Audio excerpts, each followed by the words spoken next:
घाटकोपरमध्ये ना एक हॉस्पिटल आहे, भयंकर हॉन्टेड आहे ती प्लेस. माझ्या बाजूच्या बेडची बाई वारली आणि नंतर मग मला सारखी तीच दिसायची प्रत्येक ठिकाणी. पूर्ण रक्त रक्त आहे बरं का. आणि ते बाळ तिच्या हातात आहे असं, and she is staring at him. अशी ती स्टेअर करते त्याला. त्याच्या बाजूलाच ना एक डेड बॉडीचं सेक्शन आहे, बेबीजच्या डेड बॉडीज जे ठेवल्या जातात. सगळे बेबीज रडायला लागले एकत्र. तिला मधोमध तिची मुलगी दिसली आणि तिला बोलतीये की आई तू मला कसं काय वाचवलं नाहीस, तू मला सोडलं कसं काय.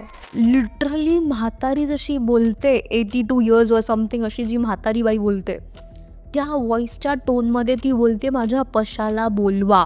बाहेर बसली ती, काहीतरी खात होती. म्हटलं काय खाते, तर ती कच्चं मटण खात होती.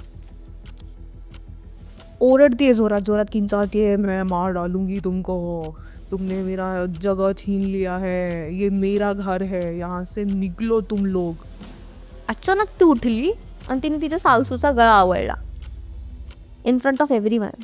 ह्या कथा मनोरंजनासाठी आहेत. काही लोकांचे अनुभव व काही पूर्णपणे काल्पनिकही असू शकतात. त्यामुळे कृपया यांना मनोरंजन म्हणून घ्या. ह्या कथा आपल्या संस्कृतीचा एक भाग आहे. अगदी लहानपणी आजी आजोबांनी सांगितलेल्या गुड गोष्टींसारख्या. आमचा हेतू कोणत्याही प्रकारच्या अंधश्रद्धा किंवा भीती निर्माण करणे नाही. हॅलो हॅलो हॅलो मंडळी, कसे आहात तुम्ही? स्वागत आहे तुमचं पंकजच्या एका नवीन एपिसोडमध्ये. आणि आजच्या एपिसोडमध्ये परत एकदा मला वाटतं 150 वेळानंतर परत एकदा विद्या आली आपल्याकडे. विद्या, कशी आहेस? मी मस्त आहे, तू कसं आहेस? मी पण खूप छान आहे. आणि मला आठवत नाही की आपला हा कितवा पॉडकास्ट आहे, पण छान आहे. कारण प्रत्येक वेळी जेव्हा आपण तुझा पॉडकास्ट टाकतो ना, लोकांना तो प्रचंड आवडतो. तर मला परत एकदा एक पॉडकास्ट करूया. आणि आज तुझ्याकडे कोणत्या स्टोरीज आहेत, कोणतं काय तू शेअर करणार आहेस? माझ्या ऑलमोस्ट सगळ्या क्लायंट स्टोरीज असतात. ओके. एखादा 2 एक्सपिरियन्स माझे स्वतःचे आहेत की कसं हील केलं, कसं हँडल केलं वगैरे. आणि ते खूप थ्रिलिंग आहे. आय डोंट फील की बाई असा कोणी ॲस्ट्रोलॉजर असेल की ज्याच्याकडे एवढे थ्रिलिंग एक्सपिरियन्स येत असतील. ठीक आहे, I am the chosen bye God असं मला कधी कधी फील होतं. सो सगळ्यात पहिला इन्सिडेंट आहे हा घाटकोपरचा. ठीक आहे. घाटकोपरमध्ये ना एक हॉस्पिटल आहे. तर जेव्हा माझी मॉम प्रेग्नेंट होती, सो माझा बर्थ तिथेच झालेला आहे. माझी आई मला म्हणत होती की यार म्हणजे असं गोस्ट स्टोरी डिस्कस करताना आम्ही बोलत होतो. ते असं असतं ना की तुझ्याकडे काय, माझ्याकडे काय. मग मम्मीसोबत मी असं डिस्कस करत होते. मम्मी मला म्हणाली की भाई तिकडे ना भयंकर आवाज येतात, तिथे भूत आहेत. म्हटलं काय फेकते, जी के मी स्वतः मम्मीला बोलली काय फेकते. बोलली की नाही. ठीक आहे, ही गोष्ट खरी आहे. जेव्हा मी प्रेग्नेंट होते, तू होती तेव्हा ना माझ्या बाजूच्या बेडची बाई वारली.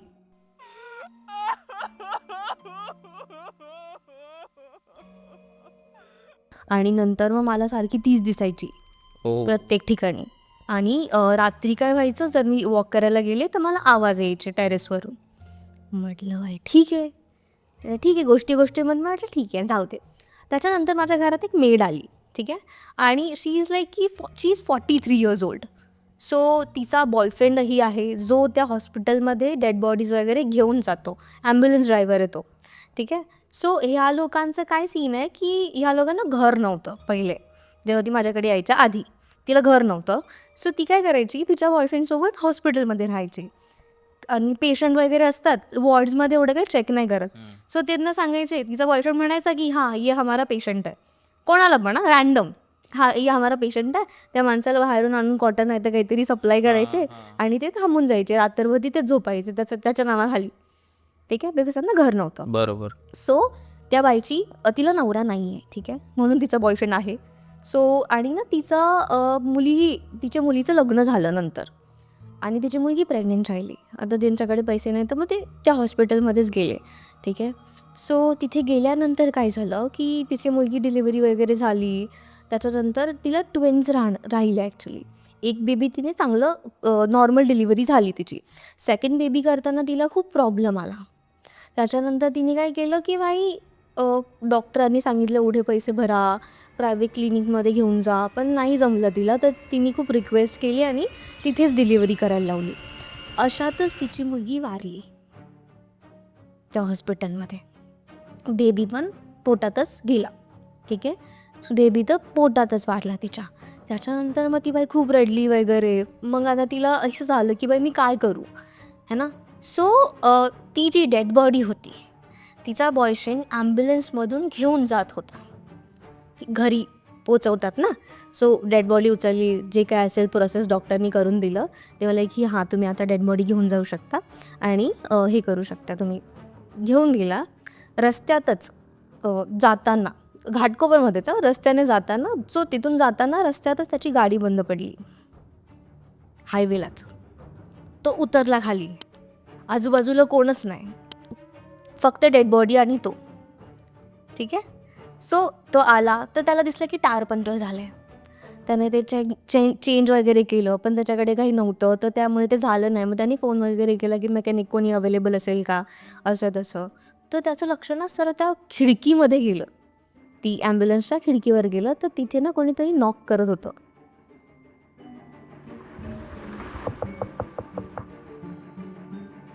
फक्त डेड बॉडी आहे आतमध्ये. त्याच्यानंतर तो घाबरला की हे काय. आणि ऑब्व्हियसली हे लोक ड्रिंक करून काम करतात, बिकॉज त्यांना खूप भीती वाटते. सो हे जेवढे पोस्टमॉर्टम करणारे असतात किंवा हे ड्रायव्हर्स वगैरे असतात जे डेड बॉडीसोबत जातात येतात, ते लोक फुल्ली ड्रंक्ड असतात. ठीक आहे. सो त्याला वाटलं की यार मला हॅल्युसिनेशन होतं आहे. ठीक आहे. त्याच्यानंतर त्यांनी काही हे नाही केलं, रिस्पॉन्ड नाही केला. दुसरा मेकॅनिक यायला वेळ लागणार होता. सो तोपर्यंत तो थांबला तिथेच. आणि अचानक त्याने परत त्याचं लक्ष गेलं. त्याने टाळलं होतं खिडकीकडे बघायला. परत लक्ष गेलं तर जी मुलगी होती ती म्हणजे पूर्ण रक्त आहे बरं का. आणि ते बाळ तिच्या हातात आहे असं. And she is staring at him. अशी ती स्टेअर करते त्याला, असं रक्तावालं ते बाळ घेऊन ती त्याला स्टेअर करते. म्हटलं भाई क्या सीन आहे. तो आम्हाला सगळं सांगत होता आल्यानंतर. तो खूप घाबरला. त्याने गाडी आणि डेड बॉडी तिथेच सोडली आणि तो पळून गेला. पळत सुटला तो लिटरली. त्यानंतर मग दुसऱ्या दिवशी ऑब्व्हियसली खूप हंगामा झाला. त्याला नोकरीवरून काढून टाकले त्याने असं केल्यामुळे. डेड बॉडी घेऊन तिची जी आई होती ती आली, अंतिम संस्कार वगैरे ते जसं त्या प्रोसेसमध्ये ते करतात तसं झालं. त्यानंतर परत यांचं हेच झालं सुरू की बाई हॉस्पिटलमध्ये राहायचं आणि जे काही आहे खायचं प्यायचं बाहेर, परत हॉस्पिटलमध्ये राहायचं. ठीक आहे. असे भरपूर लोक राहते अजून पण हॉस्पिटलमध्ये. सो परत गेली ती राहायला. सो तिला ना भास व्हायचा की तिची मुलगी तिला आवाज देते रात्रीची.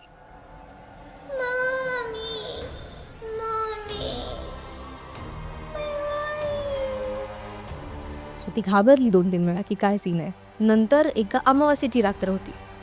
सो ती गेली आणि ना तिच्या मुलीने तिला आवाज दिला. ह्यावेळी तिने हिंमत केली आणि ती पुढे गेली चालत चालत. डिलिव्हरी वॉर्ड होतं तिथे. सगळे बेबीज रडायला लागले एकत्र एकाच वेळी, जोरात जोरात. ही फुल घाबरली.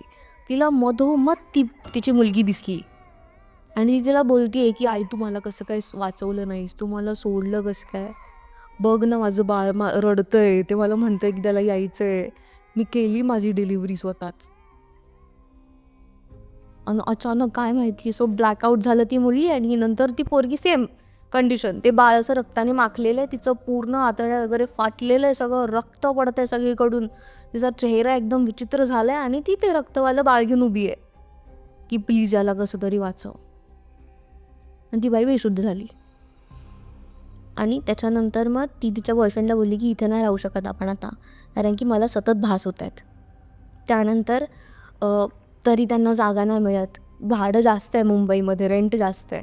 सो परत तो त्यांनी कन्व्हिन्स केलं तिला कसं तरी. ठीक आहे की बाबा माझी तर नोकरी गेली आता इथेच आहे ना, आपण पेशंटचं नाव करून राहतो इथे, एवढं काय लक्षात नाही येते लोकांच्या, पण हळूहळू येईल, मग काय करायचं, आपण 1-2 दिवस जाऊ दे ना, मग मी करतो काहीतरी बंदोबस्त. ठीक आहे. परत त्यांचं सेम सुरू झालं. ठीक आहे. रात्रीची ती बाई पण दारू प्यायला लागली आता, बिकॉज तिला ब्रेनमध्ये प्रोसेस नाही होत्या गोष्टी. सो ती येऊन झोपायची शांत. असं झालं. 1-2 आठवडे गेले. 1-2 दिवसात पण त्या माणसाने काय हल्लं नाही तिथून. तर वाटलं ठीक आहे नॉर्मल आहे आता. परत अमावास्येला हा सिनारिओ त्या बाईसोबत घडला. 15 दिवसानंतर अमावास्या येतेच. सो परत सिनारिओ तिला घडला. तिला उठवण्यात आलं. ती गेली हळूहळू चालत. झोपेत ती चालत चालत टेरेसवर गेली. टेरेसवर गेल्यानंतर ती काय बघतीये, सगळ्या बायका बसल्यात, 100-1 बायका असतील, आणि सगळ्या रडताय जोरात जोरात, इतक्या जोरात रडतायत, किंचाळतायत, माझं बाळ करून खूप किंचाळतायत. त्याच्यातच तिला तिची मुलगी परत दिसते, ती किंचाळतीये आणि शिजले की काय करू मी आता, असं झालं तिचं. आणि सगळ्यांनी येऊन सगळे असे समोर तिच्या उभे झाले सगळ्यांनी त्याच प्रोसेसमध्ये की आदळ्या फाडलेल्या आहेत, तसं काही त्यांनी पूर्ण असं क्रुअल्टीने असं नखं बिखं काढून फाडलं असेल स्वतःचं बोट आणि ते बेबी बाहेर काढलं आणि ते तिच्या हातात देत आहेत, आमच्या बाळाला वाचव. आणि ती खूप शॉकमध्ये होती. ती परत ब्लॅकआउट जाऊन तिथे बेशुद्ध पडली. ती नंतर तिच्यावर खूप सायकॅट्रिस्ट ट्रीटमेंट झाल्या. अजूनही तिला भास होतात. मग तिचं थोडं फायनान्शियल कंडिशन चांगली झाली, ती आमच्याकडे आली आणि ती सांगत होती हे सगळं. सो मला सांगताना मला वाटलं नाही की बाई एवढं काही असेल, एवढं ठीक आहे. म्हटलं मम्मीचा सिनारिओ पण सेमच, मम्मी काहीतरी बोलत होती, ही पण असं काहीतरी सांगते मला. मी स्वतः जाऊन चेक करते. डेअरिंग, ठीक आहे, मस्ती म्हणतात ॲक्च्युली याला. सो म्हटलं बाई ठीक आहे ना, मी येते तुझ्यासोबत एकदा, आपण बघू ना काय सीन आहे. मी गेली तिच्यासोबत आणि काय माहिती काय रुद्राक्षाची माळ माझ्यासोबत होती आणि भस्म वगैरे सगळं मी सोबत कॅरी केलेलं आणि नर्मदेचं पाणी पण मी कॅरी केलेलं बिकॉज इम्पॉर्टंट आहे ते. सो मी घेऊन गेली सगळं एकदम तयारीतच की भाई आज अमावस्या, आज जायचं आपण, बघू काय होतं. गेली मी, रात्र झाली, मी थांबली. मी पण सेम पेशंट आमचा, मी थांबली त्याच्यासाठी. ठीक आहे, रात्री आम्ही बसलो. म्हणजे मला फुल शिवाय देते की तुला लाज वाटते का, तू चालली आहे, काय करते. लाईक ठीक आहे, थांब जरा थांब. मी गेली, ठीक आहे. 12 वाजले, कोण नाही, सगळं आता तिथे कोण नाही, थांबू वगैरे नाही शकत, काहीच नाही. ज्यांचे आहेत बाबा पेशंट ते लोक एक दोन माणूस थांबू शकतात. मी एकाला कन्व्हिन्स केलं की यार मला थांबायचं आहे प्लीज. सो तो रेडी झाला की हा मला कोण नाही तसं, पण तुम्ही थांबा. मी त्याला जेवण देऊन दिलं, तो माणूस बोलला ठीक आहे. गपचूप बसली मी शांत. 12 वाजले, ठीक आहे. नॉर्मल गर्दी होती हॉस्पिटलमध्ये, लोक ट्रीट करतात पेशंट्सना वगैरे. 1:30-2 वाजायला आले, 2 वाजले. म्हटलं अजून तर काय झालं नाही, आपण शांत आहे. म्हटलं ही खोटं बोलत असणार नक्की. 2 वाजल्यानंतर ना 2:30 हळूहळू वाजत होते आणि मी पेंगायला लागले वाजता की लाईक ठीक आहे, बघू, काय नाही, जाऊ आता घरी आपण, 2-3 वाजता निघून जाते काय असं करत, कारण की जवळ आहे डिस्टन्स घराचं.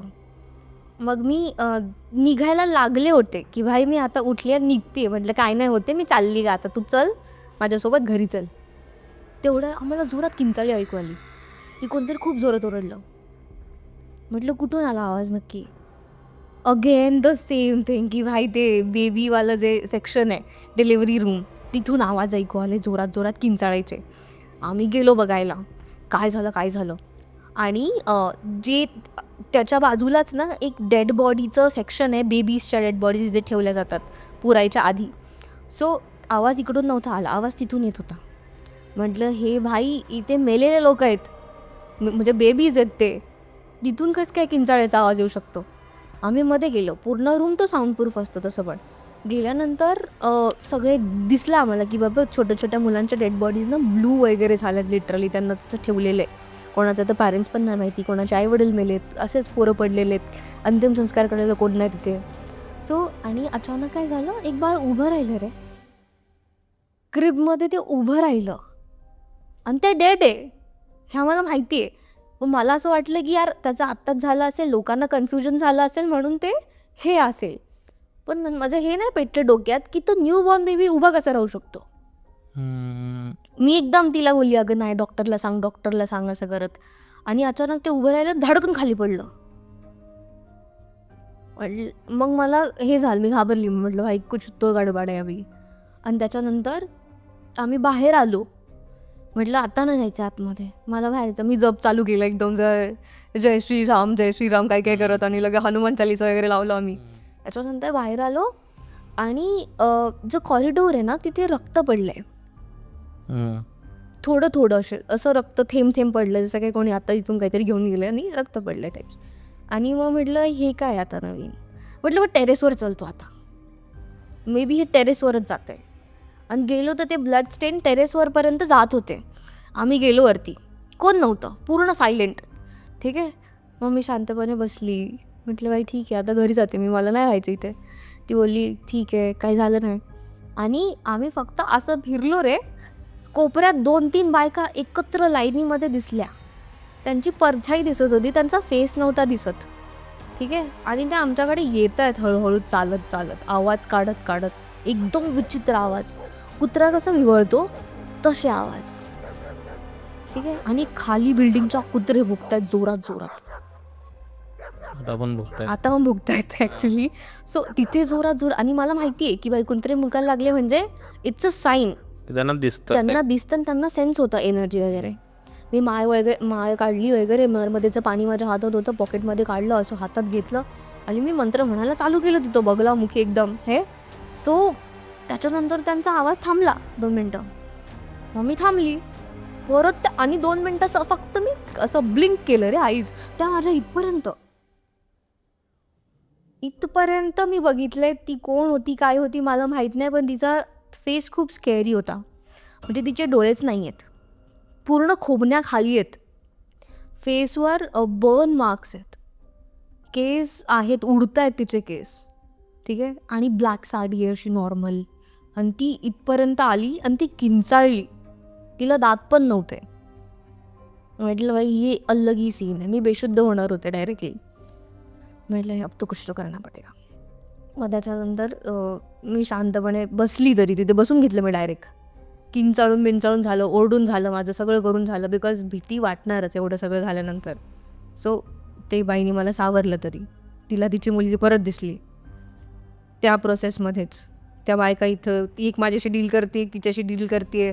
सो त्या भरपूर लेडीज समोर आलेल्या आहेत आणि काहीच नाही कळत आणि त्या ओरडत आहेत.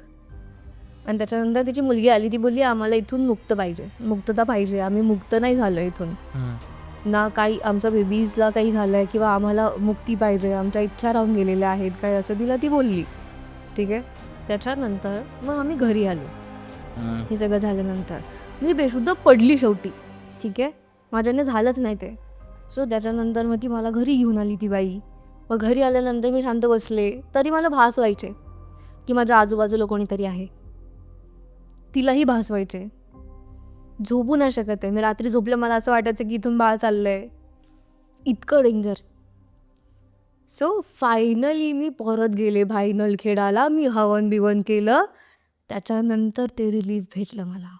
बट ती प्लेस हॉन्टेड आहे, भयंकर हॉन्टेड आहे ती प्लेस. सो हे सगळ्यांना माहिती असतं, वरती जाणं अलाउड नाही आता. मग त्यांनी, मी हॉस्पिटलवाल्यांना सांगितलं की माझी असं सीन आहे.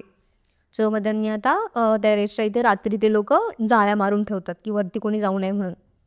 पण तरी ज्यांना जायचं असेल ते जाऊन बघू शकतात की ती काय सीन आहे. कोणाला असं असतं ना की आम्हाला बघायचं आहे पॅरानॉर्मल ॲक्टिव्हिटीज काय असतं, असं असतं. So you can go and research, तुम्हाला दिसेल. भाई ज्याला नाही भरोसा ना त्याने जायचं गपचूप, त्याला भरोसा होईल. सो तो हा एक इन्सिडेंट होता घाटकोपरमधला. मला माहिती आहे की तुम्ही अजून सबस्क्राईब नाही केले, बरोबर ना? खाली सबस्क्राईबचं बटन दिसतंय, तुम्ही व्हिडिओ पूर्ण बघता आणि सबस्क्राईब नाही करत, असं कसं चालणार? ह्या रिलेशनशिपला आपल्याला पुढे घेऊन जायचं आहे. त्यासाठी तुम्हाला आधी सबस्क्राईब करायला लागेल, कमेंट करायला लागेल व्हिडिओमध्ये आणि ते बेल आयकन दाबायला लागेल, ठीक आहे. आणि जर तुमच्याकडे अशा कोणत्या गोष्टी असतील तर डिस्क्रिप्शनमध्ये गुगल फॉर्मची लिंक दिली आहे ना, आपण इथे बसून सोबत पॉडकास्ट करू. तो फॉर्म नक्की भरा आणि आता स्टोरी कंटिन्यू करा. तू पण एक गोष्ट सांगणार होतीस ना, खूप हॉन्टेड प्लेस आहे ऑलरेडी. बिकॉज आता तिथे नवीन असं रेनोव्हेशन झालं आहे, लोक घरबीर घेतात की विलाज वगैरे बांधतात आणि गेस्ट वगैरेंना येऊ देतात, ठीक आहे. आता हे नवीन ट्रेंडिंग आहे हे, की काही लोक घेतात ते आणि पैसे वगैरे देऊन स्वतः चालवायला सुरुवात करतात. तसं माझी एक मैत्रीण आहे, तिने सुरू केलेलं. ती बोलली मी करते सुरू. सो तिने एक प्लेस घेतली आणि तिने सुरू केलं. त्याच्यानंतर शी इज लाईक की यार इथे ना लोकांना विचित्र अनुभव येत आहेत. मी काही लक्ष नाही दिलं एवढं की बाई ठीक आहे ना, की असेल काही प्लेसच अशी आहे, ठीक आहे. सो लाईक ठीक आहे, नॉर्मल आहे. मी काही एवढं लक्ष नाही दिलं. नंतर मग ती मला घडी सांगायला लागली असं, तू प्लीज ये. मी गेली, मला काय काम आहे. सो गेली. त्याच्यानंतर पहिलं बघितलं की भाई साऊथ डायरेक्शनला येते डायरेक्ट. साऊथ डायरेक्शन यमाचं असतं, ठीक आहे. सो ही दिशा चांगली नाही आहे. म्हटलं तुला जेवढे पैसे येतील तेवढे तर फालतूच जातील, भांडणं होतील तुझ्या घरात, तुझं पर्सनल लाईफ खराब झालेलं असणार आहे म्हटलं याच्यामुळे. ती बोलली हो, जेव्हापासून मी ही प्रॉपर्टी घेतली तेव्हापासून माझ्या घरी प्रचंड भांडणं होत आहेत, भयंकर पैसे जात आहेत, मुलं आजारी पडत आहेत, भरपूर प्रॉब्लेम्स होत आहेत. म्हटलं भाई मग काय करायचं आहे आता. शी इज लाईक यार एकदा वास्तू चेक करू आपण. वास्तू चेक केलं, भरपूर करेक्शन्स मी तिला सांगितले. म्हटलं आता तोडू तर नाही शकत तू, तर मग हे छोट्या रेमेडीज करून ठेव. केल्या तिने. त्याच्यानंतर काय झालं, 2-3 फॅमिलीज आल्या सोबत राहायला आणि मीही थांबले बिकॉज मी गेलेच होते तर एकच दिवस म्हणते चिल करू आपण, थांबू जरा. थांबले मी मस्तपैकी आणि रात्री आवाज येत आहेत जोरात जोरात, लोक ओरडत आहेत. म्हटलं भांडं झाली असतील कोणाच्या कपल्समध्ये, भांडणं होतात. तर ते ठीक आहे, आम्ही दुर्लक्ष केलं. सकाळी तो माणूस बोलत होता, एक औरत आई थी वाइट साड़ी में दिख रही थी मुझे, मैं कितना चिल्ला रहा था मेरी आवाज़ नहीं निकल रही थी, लेकिन वो पंखे पे लटक के मुझे देख रही थी. असं काय काय बोलायला लागला. म्हटलं बाई काय आहे, ठीक आहे. सो मला आहे बिलीव्ह, ठीक आहे, पण तिला नाही आहे ना बिलीव्ह, तिला कसा बसेल बिलीव्ह. म्हटलं बाई ठीक आहे, आपण कॅमेरा लावू, ठीक आहे. कॅमेराज वगैरे आम्ही लावले. म्हटलं आज बघू तुझ्या रूममध्ये येते का ती बाई. आणि कॅमेराज लावले. रात्री आम्ही मॉनिटर करतो मस्तपैकी. तो माणूस आला, शांतपणे बसला त्याच्या रूममध्ये. आणि ना आम्ही नोटीस केलं की तो खूप असं, त्याची हालचाल आहे ना ती नॉर्मल नाही आहे. He is very silent. तो शांतपणे बसला असा, पाणी बिणी पिलं, परत तो शांत बसला असा. तो काहीच नाही करत आहे, एकटाच फक्त मिररला बघतोय. दुसरं तो काहीच करत नाही आहे, ठीक आहे. आणि अचानक लाईट गेली.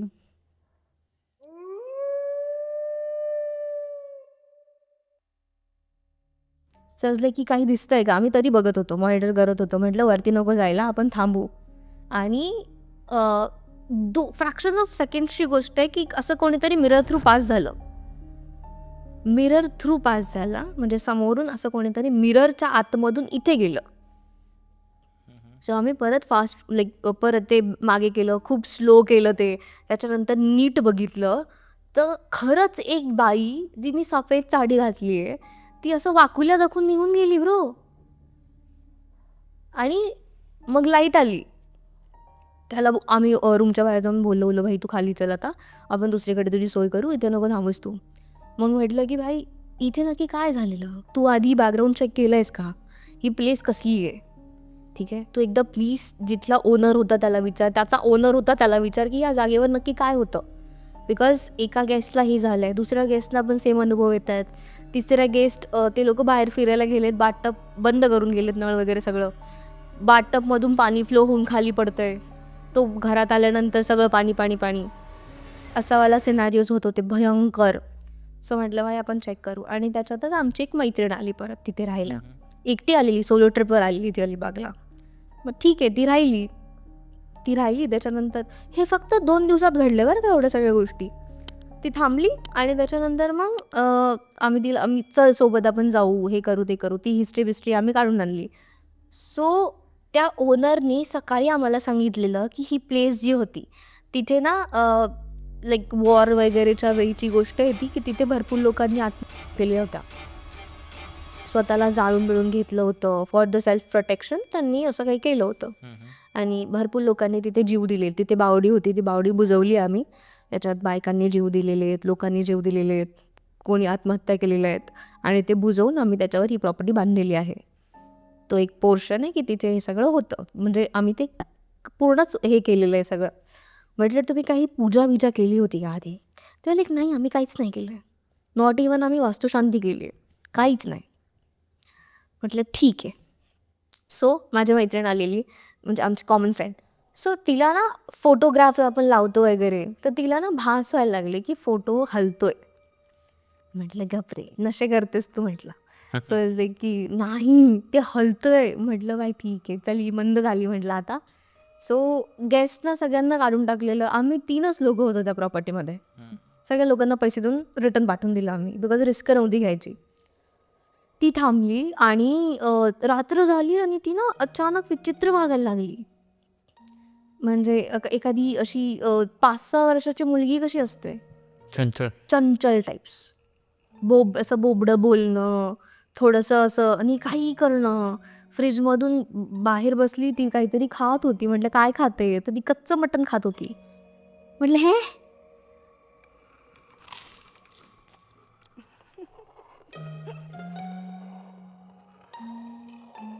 मला लगेच हे झालं की भाई काय कुछ तो गडबड आहे, ठीक आहे. मी लगेच तिला बोलली की भाई हे कुछ वेगळंच चाललंय, हिला काहीतरी झालंय म्हटलं आता. सो आम्ही रूम लॉक केला. तिच्या रूममध्ये होती किचनमध्ये, आम्ही किचन लॉक करून बाहेर बसलो की भाई कुछ तो प्रोसेस करना पडेगा. बाहेरून आम्ही हनुमान चालीसा लावतोय आणि ती मध्ये ओरडतीये जोरात जोरात. Hanuman Chalisa is very powerful भाई. सो लावतो आणि की ओरडतीये जोरात जोरात की चाहती मैं मार डालूंगी तुमको, तुमने मेरा जगह छीन लिया है, ये मेरा घर है, यहाँ से निकलो तुम लोग. म्हटलं भाई घर कसं कायचंय, काय सीन आहे हा. इथे लोकांनी जीव दिले ठीक आहे, आपण हे वेकेंट केलं, ही हॉन्टेड प्रॉपर्टी हे कळलं आहे आपल्याला, बट हे अति होतं आहे. नंतर मी त्या पोरीची पत्रिका चेक केली. काय करणार, हिला कसं काय झालं म्हटलं, आम्हाला नाही झालं, हिला कसं झालं. सो तिचा मून वीक आहे. ज्यांचा मून वीक असतो त्यांना असं गोष्टी पटकन बाधा लागते अशी. बरोबर. सो हे मला कळलं की अरे अब तो कुछ करना पडेगा भाई. सो मग त्याच्यानंतर आम्ही सगळं शांत झालं थोड्या वेळ. सकाळी 5 वाजले. ती 2-3 तास आतमध्येच आहे. आम्ही काहीच रिस्पॉन्स नाही करत आहे. आम्ही फक्त शांत बसलो आहे की भाई सकाळ झाल्यानंतर एनर्जी उतरल्यानंतर काहीतरी करता येईल. तिच्या किचनच्या बाहेर मी असं ती सॉल्टने रेश ओढतात ना की भाई बाउंड्री, ती ओढली. ठीक आहे, ती पास नाही करू शकत. सो सकाळ झाली, 5 वाजले, दरवाजा उघडला. ती बसली होती शांत. आणि त्याच्यानंतर ती पाणी वगैरे पिलं शांत. आम्ही दोघीजणी सोबत गेलेलो. सो मी तिला बघितलं, ती शांत बसली होती, तिने काहीच रिस्पॉन्ड नव्हतं केलं. मग तिला आवाज दिला आम्ही की भाई ठीक आहेस ना तू, जायचं आहे घरी. आणि ती म्हातारीच्या व्हॉइसमध्ये बोलली की माझ्या पशाला बोलवा, माझ्या पशाला बोलवा. म्हटलं कोण पशा आहे. लिटरली म्हातारी जशी बोलते, 82 इयर्स वर समथिंग अशी जी म्हातारी बाई बोलते, त्या व्हॉइसच्या टोनमध्ये ती बोलते माझ्या पशाला बोलवा, मला घरी जायचंय, माझी नात माझी वाट बघते. म्हटलं भाई काहीतरी वेगळंच आहे ते. मी सायकॅट्रिस्टला फोन केला की भाई प्लीज गरज आहे. सो तो आला. त्याने ना आम्ही तिला मग उचललं आणि ती हलं नाही. म्हणजे लिटरली तिचं इतकं वेट वाढलेलं की तिला आम्ही खेचतोय, ती खेचत नाही. ठीक आहे, बिकॉज प्रोटेक्शन आम्ही ऑलरेडी करून ठेवलेलं की बाई हिनी आपल्याला काहीतरी मारलं बिरलं, ही मारू शकते डायरेक्ट, काही करू शकते ही पोरगी. सो माळा बिळा घालून आम्ही नॉर्मली तिला असं खेचत आणलं हॉलपर्यंत. तिला बांधलं लिटरली आणि तिला बसवलं चेअरवर. आणि म्हटलं आत्ता लाईक जो थेरपिस्ट होता त्याने ना हिप्नॉसिस केलं. सो तिला त्यांनी इंजेक्शन दिलं, तिला हिप्नोथेरपीमध्ये नेलं. सो त्यानंतर ती बोलत होती की ती जी बाई आहे म्हातारी, ती तिची स्टोरी सांगायला लागली की तिला खूप छळलं गेलं, रात्रभर उपाशी ठेवलं, तिची सून तिला खूप टॉर्चर करायची आणि काही खायला प्यायला नाही द्यायची. तिची नातच होती, तिच्या क्लोज होती खूप जास्त. नंतर हे लोक तिला मारून टाकणार होते. तिचा जो मुलगा आहे आणि तिची सून आहे, या दोघांनी प्लॅन बनवलेला की त्या म्हातारीला मारून टाकायचं, की ती खूपच जास्त वीट आणते म्हणून. सो म्हातारी माणसं कोणाला आवडतात तसं पण ना आजकाल. सो ते आलं की हिला मारून टाकायचं. ती बाईने हे ऐकलं आणि ती पळून गेली घरातून. आणि घरातून पळून गेल्यानंतर तिला इतकं दुःख झालं आणि तिने सुसाईड केलं त्या बावडीमध्ये उडी मारून. सो मग तिच्या आत्म्याला मुक्तीच नाही भेटली. सो हे तिने सांगितलं. ती बोलली मला बदला घ्यायचा आहे माझ्या मुलाचा, मला मारायचं आहे त्याला. लाईक की नाही करू शकत हे. लगेच आपण गुरुजी फोन म्हटलं बाई प्रॉब्लेम. ते बोलले ठीक आहे काय, लाईक मग त्यांनी प्रोसेस सांगितला. मग लगेच आम्ही हवन बिवन करायला घेतलं. बिकॉज अग्नी इज द ओनली सोर्स की आपण डीटीशी कनेक्ट करतो आणि देवाला बोलवतो. सो ते हवन वगैरे करायला बसलो. सगळ्यात पहिले जर तुम्हाला रिव्हर्स करायचं असेल काही गोष्टी किंवा वेगळ्या करायच्या असतील गोष्टी, त्याला विद्वेषण प्रोसेस म्हणतो आपण, की ज्याचं आहे त्याला परत पाठवतो असं वाला सीन. त्या म्हातारीला प्रॉमिस केलं की तुझं जे वाईट झालं आहे ना त्याचा बदला घेऊ आपण, तू प्लीज हिला सोडून टाक. सो ती कशी तरी कन्व्हिन्स झाली आणि प्रोसेसला सुरू झालं. आपण लगेच चालू. सगळ्यात इम्पॉर्टंट इज प्रत्यंगिरा देवी. ज्या कोणाला नेगेटिव्हिटी आहे, ज्या कोणाला नेगेटिव्ह एनर्जीज अशा पकडतायत किंवा काय आहे, आपण सगळ्यात आधी प्रत्यंगिराचं आवाहन करतो. प्रत्यंगिरा इज जे आहे नरसिंह भगवान, त्याचं फिमेल व्हर्जन आहे नरसिंह भगवानचं. तिला नारसिंगी म्हणतो आपण. So she is Pratyangira. So एकदम फुल जोरात प्रत्यंगिरे चालू झालं माझं एकदम सर्व कामात साधे असं करत. आणि इट्स अ व्हेरी कॉमन मंत्र, तो कोणीही बोलू शकतं इफ त्यांना काही प्रॉब्लेम असेल तर. सो याच्याने हवन वगैरे सुरू झालं आमचं. टेल बगलामुखी गेलं. त्याच्यानंतर एव्हरीथिंग इज स्टॉप्ड. ती पोरगी पडली खाली. डॉक्टर बोलले हो गया अभी. मग तिला तरी आम्ही असायलममध्ये ठेवलेलं की तिला काही होतं आहे का नाही. ऑब्झर्वेशन केलं तिचं, काही नाही झालं. मग नंतर ती प्लेस जी होती बाई, जे आपले जाड मीठ असतं ना, आता एनर्जी आहे अब्झॉर्ब करायला काहीतरी पाहिजे, नेगेटिव्हिटी अब्झॉर्ब करायला सॉल्ट वॉटर आपण यूज करतो किंवा जाडं मीठ जे उपवासाचं मीठ असतं ते आपण यूज करतो. त्याच्या गोण्याच्या गोण्या मागवल्या आणि त्या पूर्ण वास्तूमध्ये प्रत्येक रूममध्ये ठेवल्या त्या आणि तिथे हवन केल्या, पूजा केल्या, सगळं केलं. ती बांधली जागा व्यवस्थितपणे. त्याच्यानंतर मग ते नीट झालं. आता नीट चाललंय. हा सीन आहे. सो जो पण जातोय, आणि ही एकच प्लेस नाही आहे जी हॉन्टेड आहे. Every place is haunted. So be careful की तुम्ही जाताय तर भाई एक तर हनुमान चालीसा पडणे का पहिले माहिती करून घ्या की कुठे काय काय चाललंय, आणि असं अननोन ठिकाणी नका जाऊ. समुद्रकिनारी जास्त नका फिरत जाऊ रात्रीचे. हा सीन आहे. बिकॉज त्याच्यानंतर भरपूर जेवढे क्लायंट्स गेलेले अलिबागला सगळे दे आर अफेक्टेड लिटरली. घरात भास होत आहे कोणाला, कोणाचं काही काम सगळं थांबलेलं आहे, कोणाला काहीतरी फरक पडतोय, कोणाचं पायच दुखतोय, मेडिकल ट्रीटमेंट चालली आहे. मग तुझ्याकडे मला वाटतं अजून एक स्टोरी रिमेनिंग आहे. ओके. सो एक आहे क्लायंटच होती ती ना दिल्लीची आहे, ठीक आहे. आणि तिने लव्ह मॅरेज केलेलं आहे. महाराष्ट्रीयन आहे, दिल्लीची झाली होती आता, आणि तिने लव्ह मॅरेज केलं. हरियाणाचा मुलगा होता. सो 2 बहिणी आहेत त्या, आणि ते लोक असं फिरायला वगैरे जातात, तिकडे तिकडे फिरत असतात मस्तपैकी. सो नवीन नवीन लग्न झालेलं, पण आताही मराठी असल्यामुळे काय होतं, तिची सासूला ती आवडत नाही.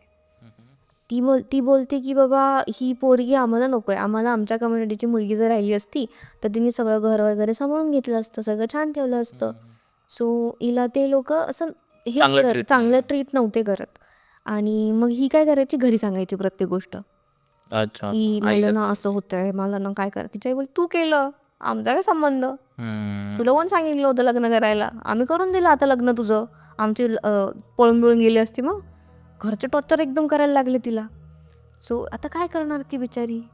सो मग ती काय बोलली, मी माहेरी जाते थोडे दिवस, हा ट्रॉमामधून मी जरा घरी जाते. नवरा होता सपोर्टिव्ह तिचा, फक्त तिला सासू सासरे आणि त्याची आजी सासू वगैरे सगळे त्यांचं लयच मोठं खानदान असतं बाई. सो ते सगळे लोक टॉर्चर करत होते तिला, लाईक भांडेच घासायला देतील, खूपच काम करायला लावतील, एवढ्या लोकांचे कपडे धुवायचे हाताने, मशीन लावायचं नाही, ठीक आहे. असं फुल एकदम टॉर्चर चाललंय. IT कंपनीत कामाला आहे पोरगी, एवढं टॉर्चर. सो मग ती घरी आल्यानंतर आली वगैरे शांतपणे, तिच्या घरी राहिली. मला वगैरे फोन केला की बाई भेटायचं का. म्हटलं बाई नाही जमू शकत आपलं, नंतर बघू आपण. बाहेर होती मी. सो काय झालं, हे लोक फॅमिली ट्रिपला गेले. ती, तिची बहीण, तिचे आई वडील, ठीक आहे, गेले ट्रिपला. उज्जैनच्या इथे जाणार होते ते लोक ट्रिपला. सो माझ्याकडून इन्फॉर्मेशन घेऊन वगैरे गेले भाई. मला काय माहिती हे लोक रात्री यांची गाडी खराब होईल आणि कुठेतरी मध्येच बंद पडेल वगैरे. सो ते उतरले वगैरे, आणि ही पोरगी ना अचानक 2 मिनटासाठी गायब झाली. मॅरिड होती ती, ठीक आहे. ती 2 मिनटासाठी गायब झाली. आणि शोधतात रात्र झाली एकदम. कसं तरी मेकॅनिकला फोन करून ते कसं तरी मॅनेज केलं त्यांनी, आणि आली ती लगेच स्वतःहूनच. आणि आली आणि विचित्र वागायला लागली, थोडंसं झटके विटके मारणं असं थोडंसं, ठीक आहे. तिची आई पण बोलली की काय चाललंय, मिली रात्र आहे, त्यांनी लक्ष नाही दिलं एवढं. गेले वगैरे.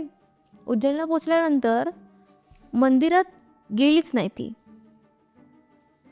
मग कुठे गेली? ती बोलली मी बाहेर थांबते, मला नाही जायचं आतमध्ये, माझ्या उलटीसारखं होतंय, माझ्या पोटातच दुखतंय. आतच जात नव्हती आणि रडायला लागली एकदम. सो ते लोकांना वाटलं की बाई असेल तिची तब्येत खराब असेल, मानसिक स्थितीतून ती जाते नेहमी, फॅमिली ट्रॉमामुळे तिच्या, त्यामुळे काही झालं असेल, नको आपण तिला हे करायला, हेवी एनर्जीज असतात. सो घरी घेऊन आली रिटर्न. ते लोक दर्शन करून तिला घरी घेऊन आले. घरी गेल्यानंतर ती सासरी गेली. सगळं नॉर्मल होतं तोपर्यंत. सासरी गेल्यानंतर ना तिचं वेट जे आहे ते कमी व्हायला लागलं. अच्छा. हां, लोकांना वाटलं टेन्शन घेते, आजारपण वगैरे. जेवायची बंद झाली, शांत बसून राहायची एकदम अशी. तिची सासू पण तिला ओरडायला लागली, काय असं करते तसं करते. एक शब्द नाही उलटून बोलते ती पोरगी, एकदम सायलेंट ती कोपऱ्यात बसून राहते. कामं वगैरे करते, सायलेंट बसून राहते. तिच्या नवऱ्यानेही नोटीस केलं की बाई काहीतरी झालं आहे का, घरचे मला जास्तच त्रास देत असतील तुला, तर आपण वेगळं वगैरे राहू, असं तसं. बिकॉज एवढं एक्स्ट्रीम झाल्यानंतर कोण काहीतरी ॲक्शन घेतीलच. सो फॅमिली मीटिंग बसली त्यांची की तिच्या पण घरच्यांना बोलवा. लगेच त्याच्या फॅमिलीवाले अगेन्स्ट झाले की आमच्या पोरीला कसं काय, आमच्या पोराला बाहेर काढायचं आहे म्हणून तुमची मुलगी नाटकं करते, आमच्या मुलाला काबीज करून घ्यायचं आहे तिला, असं तसं. दोन्ही मीटिंग्स चालल्या बरं का फॅमिलीवाल्यांच्या. ती पोरगी इथं कोपऱ्यात बसली आहे, ते पोरगं तिथं बसलं आहे. सो अचानक ती उठली आणि तिने तिच्या सासूचा गळा आवळला इन फ्रंट ऑफ एव्हरीवन. आणि शूट केलेला व्हिडिओ लिटरली हा. सो गळा आवडला तिने आणि ती घोगऱ्या आवाजात बोलली, मार डालूंगी तुझे. बाई म्हटलं काय चाललंय हे. आणि पडली ती खाली. सगळं शॉक की हिला काय झालं. हॉस्पिटलमध्ये घेऊन गेले, सगळं प्रोसेस केल्या, सलाईन लावलंय, काय काय केलंय, पण तिचं तरी वजन कमी होत आहे, तिची स्किन ब्लॅक होत चाललेली आहे, तिचे दात पिवळे पडत चालले, काळे काळे पडत चाललेत, नखं तिची काळी पडत चालली आहेत literally. It's like a dead body सारखी. एवढी जाडी पोरगी अचानक तुम्हाला असं सापळा दिसायला लागली लिटरली.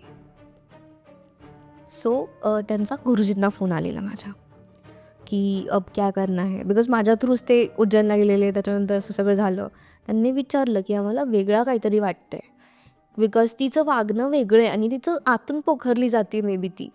सो आपण काही पूजा वगैरे करू शकतो का तिच्यासाठी, महामृत्युंजय जाप करू शकतो का तिच्यासाठी. म्हटलं मी ठीक आहे, तुम्ही एकदा विचारा गुरुजींनाच असं. तर त्यांना फोन आलेला. ते म्हणे की ठीक आहे, मी ट्राय करून बघतो. सो त्यांना पण पॉसिबल नाही झालं.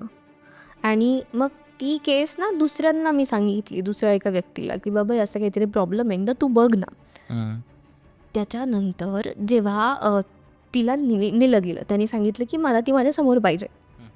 आणि सुरू झाला प्रोसेस. ते हवन वगैरे जे काय असतं, तांत्रिक पद्धतीचं हवन होतं ते, बिकॉज त्या माणसाला काहीतरी सेन्स झालेलं.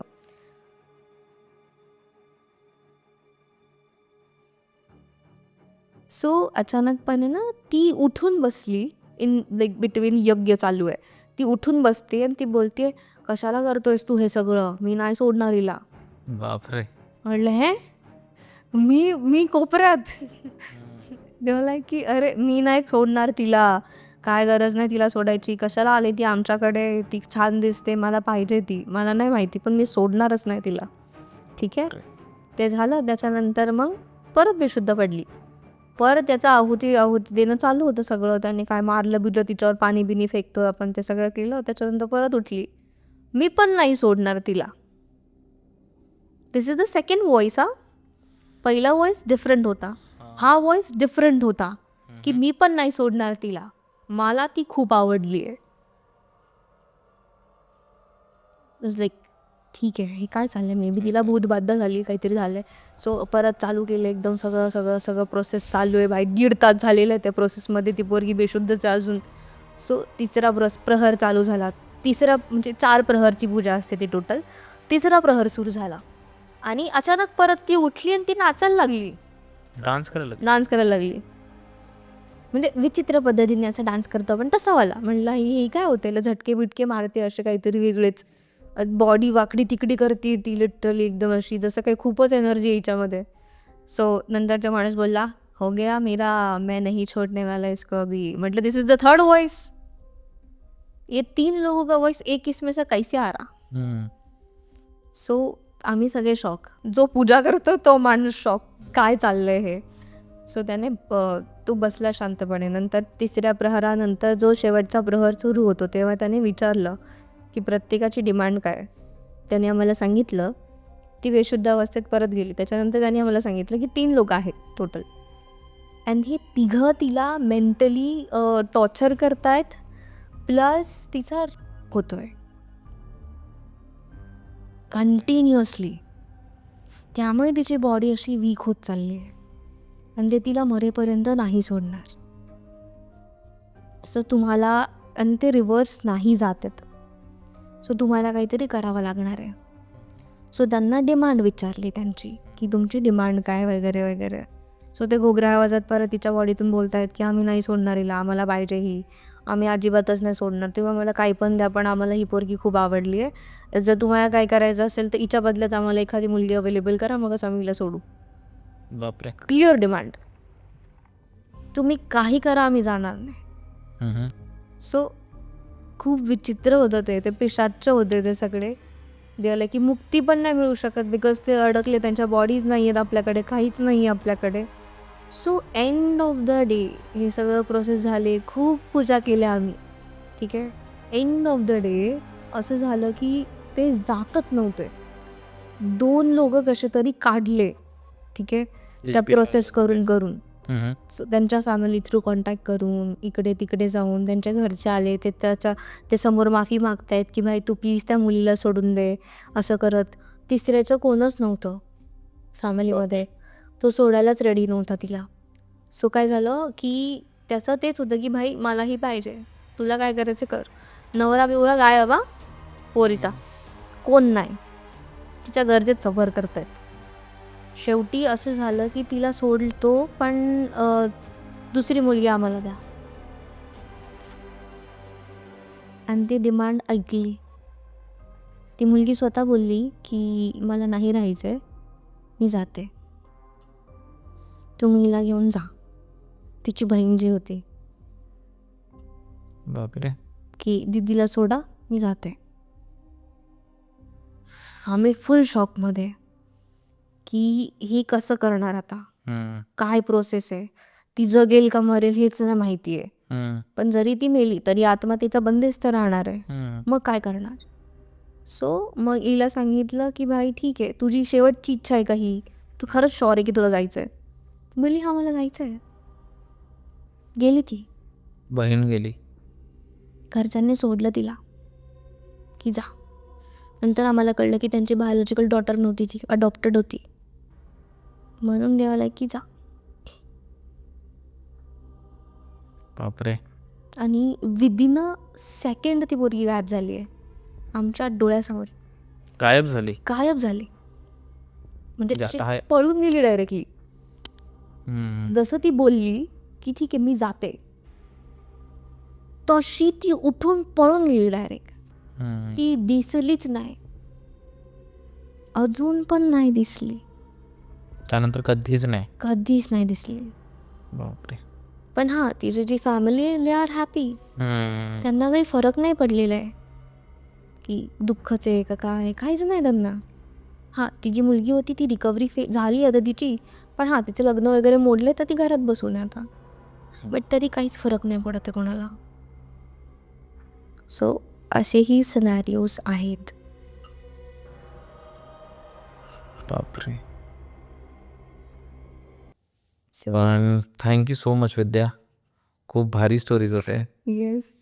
स्पेशली ते हॉस्पिटलवाली, कारण तू नोटीस करशील की हॉस्पिटल एक खूप वेगळी जागा आहे. म्हणजे हॉस्पिटलनी मंदिरापेक्षा जास्त प्रेयर्स बघितलेत हॉस्पिटल्समध्ये अनेक लोकांचे जन्म होतात, खूप लोकांचा मृत्यू होतो. म्हणजे त्यांनी खूप काय बघतो तो ह्युमन इमोशन्स एकदम मॅक्स लेवलवर तिथे लोकांचे असतात आणि ते व्हायब्रेशन्स असतात तिथे. आणि यू वॉन्ट इवन बिलीव्ह की मी जे आता राहते माझ्या समोर मेटर्निटी हॉस्पिटल आहे भाई. बापरे. तिथे पण सेम सिनॅरिओ आहे. हां, सगळ्या हॉस्पिटल्समध्ये असतात. आणि तिकडचे जे स्टाफ असतात ना, तेही बोलतात की त्यांना खूप काही गोष्टी जाणवतात. त्यांना माहिती आहे सगळं. मंडळी, तुम्हाला पॉडकास्ट कसा वाटला, विद्याच्या गोष्टी कशा वाटल्या, नक्की कमेंट करून सांगा.